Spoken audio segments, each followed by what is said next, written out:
اعوذ باللہ من الشیطان الرجیم، بسم اللہ الرحمن الرحیم۔ اس سوال کا میں پہلے بھی جواب دے چکا ہوں، پھر سے یہ سوال آیا ہے، بلکہ کئی بار ڈسکشن ہی میرا اس بات پہ ہوتا ہے کہ قرآن کو سمجھ کے پڑھنا چاہیے۔ نہ صرف قرآن کو سمجھ کے پڑھنا چاہیے، بلکہ دنیا کی کوئی بھی کتاب آپ پڑھیں تو سمجھ کے ہی پڑھتے ہیں۔ ایک ناول پڑھتے ہیں، ایک پرچہ پڑھتے ہیں، ایک اخبار پڑھتے ہیں کہ بھائی دیکھیں آج کی نیوز کیا ہے، کرکٹ کا میچ کہاں تک پہنچا ہے، اور آپ کے کون جیتا کون ہارا، الیکشن کیا ہو رہے ہیں، فلاں لیڈر نے کیا کہا، فلاں نے کیا کہا، کیا قانون آیا، کس کا انتقال ہوا، کس کا ایکسیڈنٹ ہوا۔ یہ مقصد لے کے روز نیوز پیپر لیتے ہیں۔ کیا نیوز پیپر آپ کا اتنا زیادہ اہم ہے کہ قرآن کی کوئی ویلیو نہیں ہے آپ کے پاس؟ خیر، یہ باتیں بہت ہو چکی۔ میں کیا کہوں، ہمیشہ لان تان کرنا اچھی بات نہیں ہے، لیکن اتنی اس وقت ذلیل اور بے غیرت قوم ہو گئی ہے مسلمان، اتنی بے غیرت قوم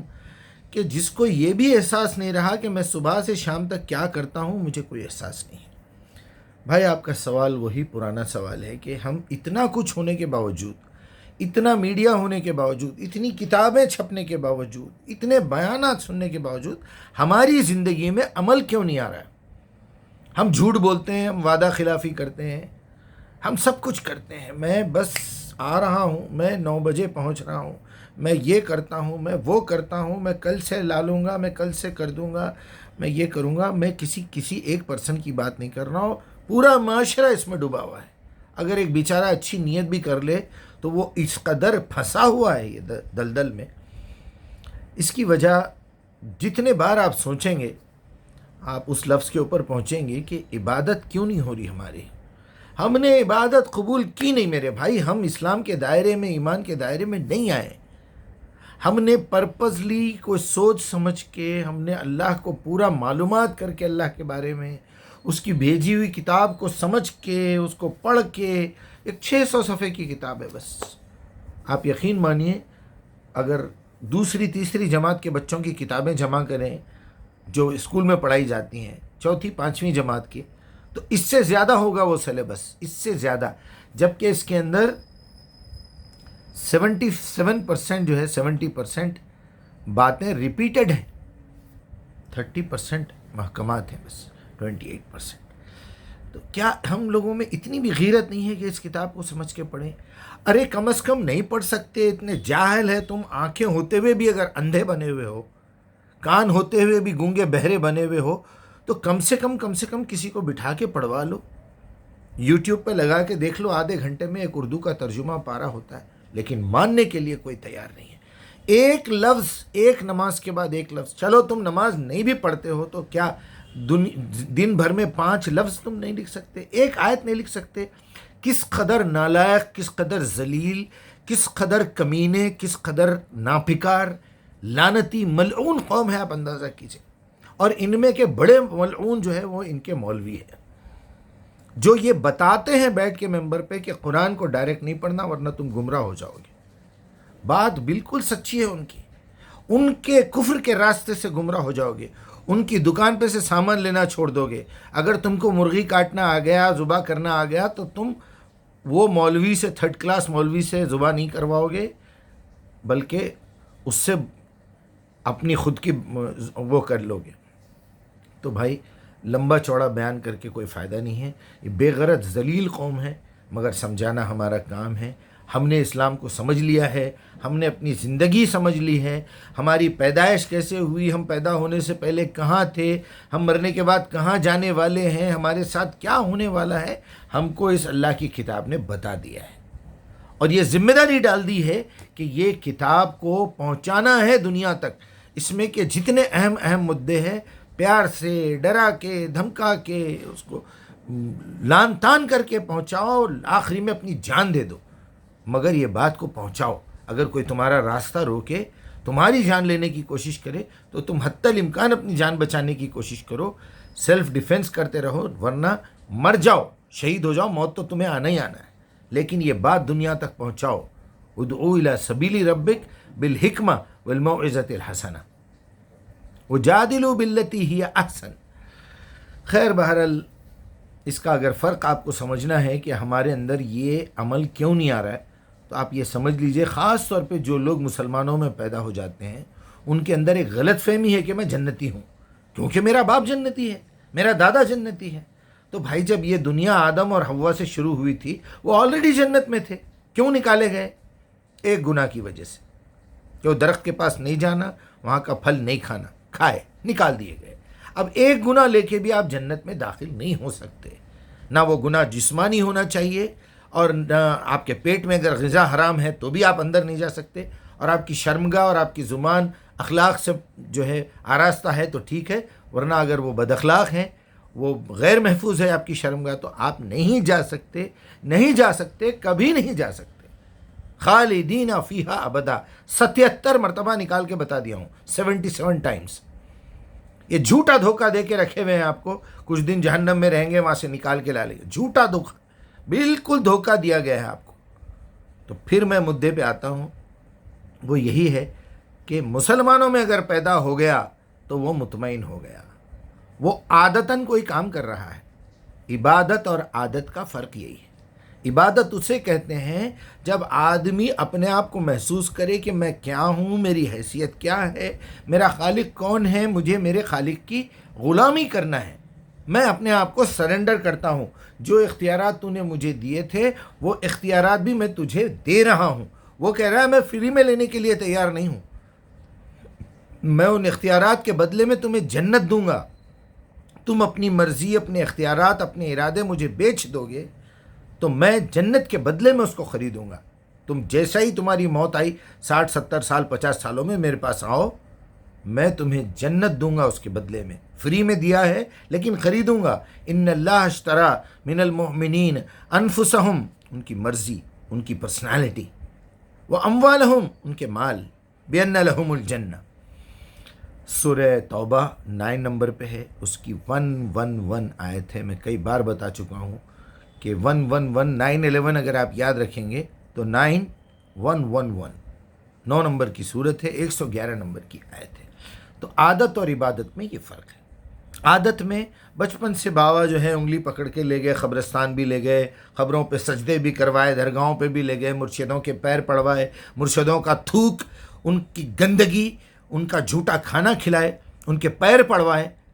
اور پیر چومنے کی، پیر پڑنے کی عادت دلوائے، پیٹ میں منڈی ڈالنے کی عادت دلوائے،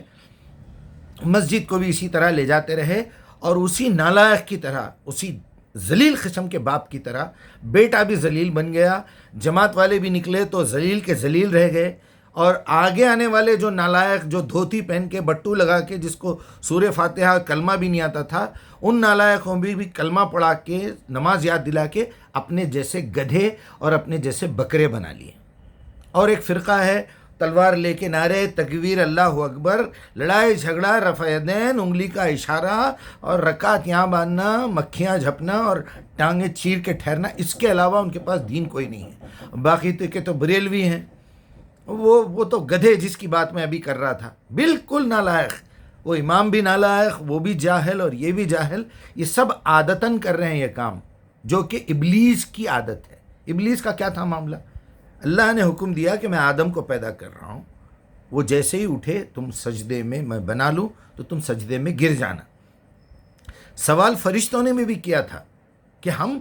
اس کے آگے سجدہ کریں، یا آپ ایسی کیسی مخلوق بنا رہے ہیں اتنے اختیارات دے کے، اور ہم کو اس کے کنٹرول میں دے رہے ہیں، جیسے ہم آپ کی عبادت کرتے ہیں، سجدہ کرتے ہیں، آپ اس کو بھی سجدہ کروا رہے ہیں۔ ہاں بالکل، یہ زندگی میں جو چاہے اس کی مدد کرنا،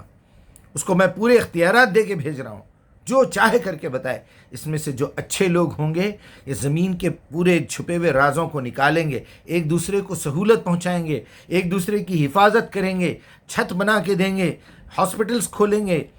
پولیس اسٹیشن، عدالتیں بنائیں گے، ظلم کے خلاف آواز اٹھائیں گے، اور ایک دوسرے کو فائدہ پہنچائیں گے، حفاظت کریں گے۔ اور یہ ذلیل کی طرح جو ہوں گے، یہ ابلیس کی طرح، یہ فساد کریں گے، ایک دوسرے کے گلے کاٹیں گے، باپ کا وظیفہ لینے کے لیے دو سوتیلے بھائی ایک دوسرے کا قتل کریں گے، سگے باپ کی پراپرٹی لینے کے لیے بھائی بہن ایک دوسرے کی ذلت کریں گے، فیس بک پہ، یوٹیوب پہ، اس پہ ایسے کئی لوگ ہیں۔ ماں در در بھٹک رہی ہے اور ان بے غیرتوں کو شرم نہیں ہے، چھوڑ دو اپنی جائیداد، لیکن بھائی بھائی مل کے رہو۔ سارے ہی انسان آپس میں ایک دوسرے کے بھائی بہن ہیں، کیونکہ آدم اور حوا کی اولاد ہے۔ خود غرضی، لالچ، پیسے کا لالچ،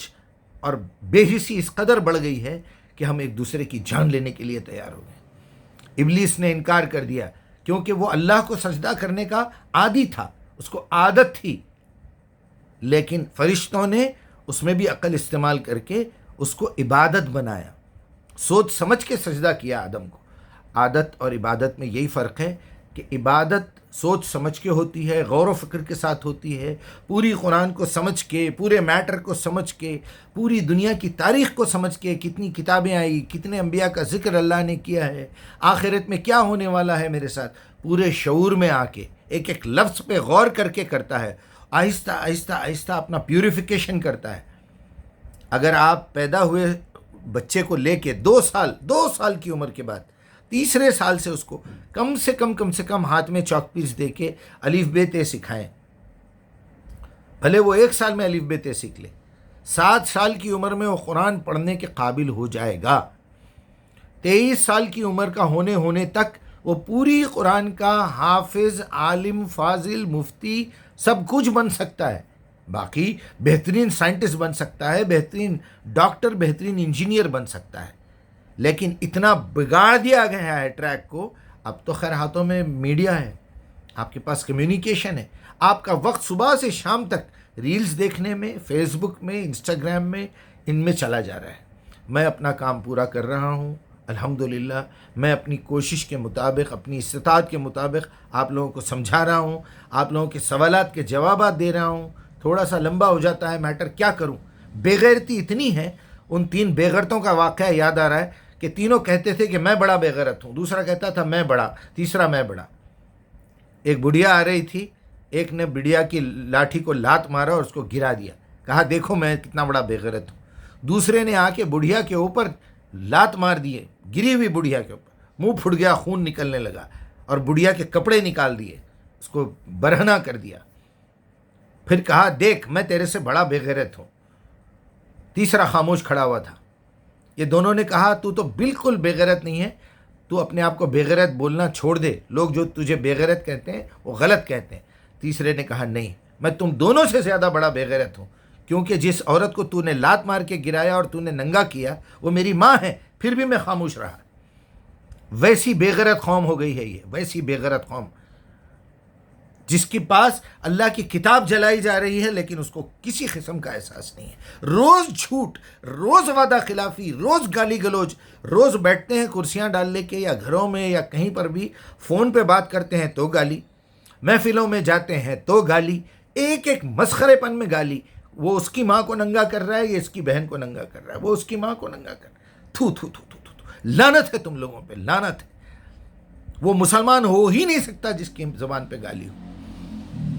وہ مسلمان ہو ہی نہیں سکتا جو جھوٹ بولے، وہ مسلمان ہو ہی نہیں سکتا جو وعدہ خلافی کرے۔ اللہ کے نبی نے او کما قال علیہ السلام 4 علامتیں بتائی۔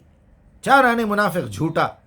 وعدہ خلاف 8 آنے منافق، امانت میں خیانت کرنے والا 12 آنے منافق، لوگوں کو ٹوپیاں پہنانا، دھوکہ دے کے پیسے لینا، ان کو گول گھمانا، رات دن کا معاملہ یہی ہے۔ اسی لیے اللہ نے کہا تھا ان اللہ اشترى من المؤمنین انفسہم، ان کی مرضی، ان کی زبان، ان کی دماغ، ان کی آنکھ، اور اموالہم، کہ ان کا مال، کیونکہ مال کے معاملے میں انسان آخری درجے کا ذلیل ہے، آخری درجے کا ذلیل۔ وہ اپنی ماں کو دھوکہ دیتا ہے، باپ کو دھوکہ دیتا ہے، بھائیوں کو دھوکہ دیتا ہے، لوگوں کو تو چھوڑ دیجئے، وہ اپنے اللہ کو دھوکہ دیتا ہے، وہ اپنے نفس کو بھی دھوکہ دیتا ہے۔ کیا کہوں آپ سے، آپ کا سوال تھا ہی ایسا، مجھے بولنا پڑا، لان تان کرتے ہوئے اچھا نہیں لگتا۔ ایسی بے غیرت قوم ہے، ایسی ذلیل ہو گئی ہے قوم، اور اس کا ریزن اگر آپ پوچھیں گے تو اللہ کی کتاب کے ساتھ، کیونکہ ہم اسی گھر میں پیدا ہوئے، ہم اسی خاندان میں پیدا ہوئے جہاں ہم کو یہ کتاب فری میں مل گئی۔ اب میرے پاس دنیا بھر کے کئی کنٹریز کی قرآن موجود ہے، پرنٹڈ اور محفوظ ہے، ایک حرف ادھر کا ادھر نہیں ہے۔ یہ معلوم رکھتے ہوئے، اتنے میرے بیانات سنتے ہوئے، جب میں ان کی پرسنل لائف چیک کرتا ہوں تو آخری درجے کے جھوٹے، اور پھر دکھاتے ایسے ہیں کہ بس ان سے بڑا کوئی مومن نہیں ہے، ان سے بڑا کوئی وفادار نہیں ہے، ان سے بڑا کوئی سچا نہیں ہے، جھوٹے، آخری درجے کے جھوٹے، آخری درجے کے ذلیل۔ تو اللہ کی لعنت تو آپ لوگوں پہ ہونی چاہیے، ہوتی بھی ہے، اور یہاں کی لعنت الگ ہے، آخرت کی لعنت الگ ہے۔